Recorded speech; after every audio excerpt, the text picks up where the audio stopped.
Guys गोटे real truth जहाँ कहीं भी तुमको कही नथिबे जॉब रु केते जण धनी होइचंती कौन तुम हो पार भावुच। चलो सपोज तुम 9 घंटा दिन को काम कल वीकली 6 दिन काम कल मासक दरमा 20,000 30,000 50,000 तुमको 20,000 देकी तुम बॉस सेठी 2 ରୁ 5 lakh 10 lakh even more than that income करूछंती। तो एथिरे तुमर किसी फॉल्ट नहीं बट एटा आमको से टाइप ट्रेन कर दिया जाइए कि भाई ऑफिस जाओ पैसा आण ईएमआई दियो बस खाओ पियो रह आउ एक्स्ट्रा किछि करवा दरकार नहीं। एटा हूँ जॉब रो माइंडसेट जोटा कि आमको आम समाज शिखाई देछि।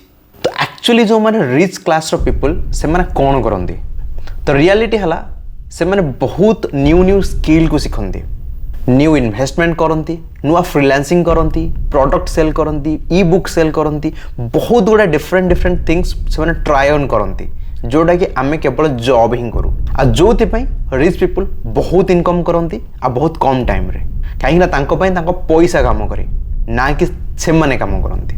तो रियलिटी है जदि तुमको फ्रीडम दरकार start working on your self. एमती जब बेस्ट वीडियो दरकार अच्छी मत फॉलो कि सब्सक्राइब करनी आगू एमती बहुत इनफॉर्मेटिव वीडियो मुझे बनैबी। Thank you.